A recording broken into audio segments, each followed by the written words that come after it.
BJP ಮತ್ತು ರೈತರ ಪ್ರತಿಭಟನೆಯ ವೇಳೆ ಪ್ರತ್ಯೇಕ ಜಿಲ್ಲೆಯ ಕೂಗು ಬೆಳಗಾವಿಯಲ್ಲಿ ಎದ್ದಿದೆ.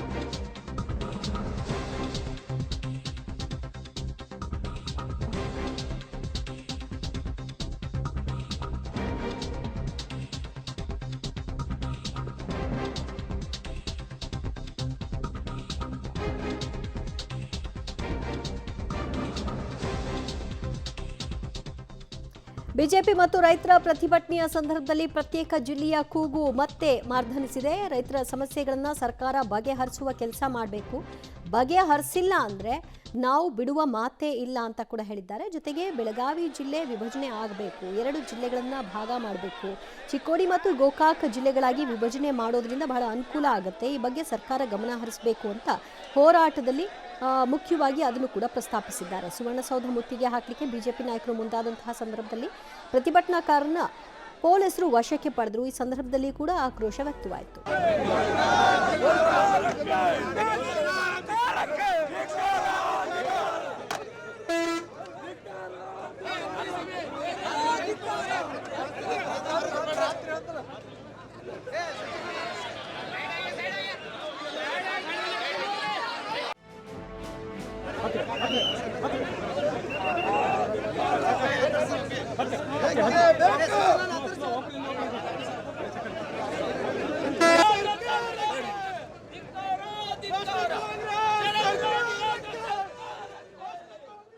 ಬೆಳಗಾವಿ ಮಾಲಿನ್ ಸಿಟಿಯಲ್ಲಿ ಬಿಜೆಪಿ ಏನು ರೈತರನ್ನ ಬೆಂಬಲಿಸಿ ಒಂದು ರೈತ ವಿರೋಧ ಸರ್ಕಾರದ ವಿರುದ್ಧ ಪ್ರತಿಭಟನೆ ಮಾಡ್ತಾ ಎಲ್ಲ ಪ್ರತಿಭಟನಾಕಾರರನ್ನ ಇವತ್ತು ವಶಕ್ಕೆ ತಗೊಂಡಿದ್ದಾರೆ. ನಮ್ಮ ಜೊತೆ ಸಿಟಿ ರವಿ ಬನ್ನಿ ಅವರನ್ನ ಮಾತಾಡ್ಸೋಣ. ಸರ್, ಇವತ್ತೊಂದು ಪ್ರತಿಭಟನೆ ತಾವು ಮಾಡ್ತಾ ಇದ್ದಾರೆ, ಬಹಳ ದೊಡ್ಡದಾದಂಥ ಪ್ರತಿಭಟನೆ ಹಮ್ಮಿಕೊಂಡಿದ್ರಿ. ಈಗ ಸರ್ಕಾರ ಏನಂತಾರೆ, ಈ ಪೊಲೀಸರು ನಿಮ್ಮನ್ನು ವಶಕ್ಕೆ ತಗೊಂಡಿದ್ರೆ ಏನು ಹೇಳ್ತೀರಿ ಸರ್? ನಾವು ರೈತರ ಬೇಡಿಕೆಗಳನ್ನು ಈಡೇರಿಸಬೇಕು ಅಂಥೇಳಿ ಸರ್ಕಾರದ ವಿರುದ್ಧ ಹೋರಾಟ ಮಾಡ್ತಿದ್ವಿ. ನಮ್ಮನ್ನು ಬಂಧಿಸೋದ್ರ ಮೂಲಕ ರೈತ ವಿರೋಧಿ ನೀತಿಯನ್ನು ತೋರಿಸಿದ್ದಾರೆ. ಅವರಿಗೆ ರೈತರ ಬಗ್ಗೆ ಕಾಳಜಿ ಇದ್ದರೆ ನಾವು ಯಾವ ರೈತ ಪರವಾಗಿರ್ತಕ್ಕಂಥ ಬೇಡಿಕೆಗಳನ್ನು ಮುಂದಿಟ್ಟಿದ್ವಿ ಅದನ್ನು ಈಡೇರಿಸಬೇಕಿತ್ತು. ಅವರು ಅತಿವೃಷ್ಟಿ ಪರಿಹಾರ ಕೊಡಲಿಲ್ಲ, ಕಿಸಾನ್ ಸಮ್ಮಾನ್ ಯೋಜನೆ ಕಡಿತಗೊಳಿಸಿದರು, ರೈತ ವಿದ್ಯಾನಿಧಿಯನ್ನು ಕಡಿತಗೊಳಿಸಿದರು, ರೈತ ಶಕ್ತಿ ಯೋಜನೆಯನ್ನು ಕಡಿತಗೊಳಿಸಿದರು. ಈಗ ನಮ್ಮನ್ನು ಬಂಧಿಸೋದ್ರ ಮೂಲಕ ನಾವು ರೈತ ವಿರೋಧಿಗಳು ಅನ್ನೋದನ್ನು ತೋರಿಸಿದ್ದಾರೆ. ನೀವು ಇವತ್ತು ನಮ್ಮನ್ನು ಬಂಧಿಸ್ಬೋದು, ಆದರೆ ರೈತರ ಭಾವನೆಯನ್ನು ಹತ್ತಿಕ್ಕಲಿಕ್ಕೆ ಸಾಧ್ಯ ಇಲ್ಲ. ರೈತ ತಿರುಗಿ ಬಿದ್ದರೆ ಯಾವ ಸರ್ಕಾರ ಉಳಿಯೋಲ್ಲ. ಇವತ್ತು ನಿಮಗೆ ಮೆಜಾರಿಟಿಯಲ್ಲಿ ಮೆರಿತಾ ಇರ್ಬೋದು, ಆದರೆ ಆ ಮೆಜಾರಿಟಿ ಕೊಟ್ಟವರು ಈ ರಾಜ್ಯದ ಜನ ಅನ್ನೋದನ್ನು ಮರ್ತಿದ್ದೀರಿ, ರೈತರು ಒಂದನ್ನು ಮರ್ತಿದ್ದೀರಿ.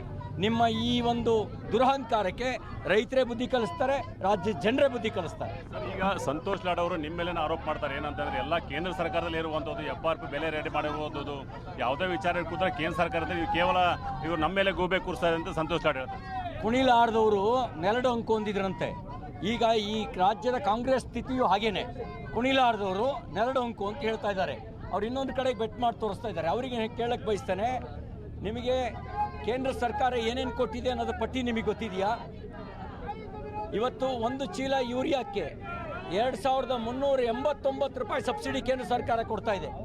1 ಚೀಲ DAPಗೆ 2500 ಕೇಂದ್ರ ಸರ್ಕಾರ ಸಬ್ಸಿಡಿ ಕೊಡ್ತಾ ಇದೆ. ಕಿಸಾನ್ ಸಮ್ಮಾನ್ ಯೋಜನೆ ಯಾರಪ್ಪಂದು?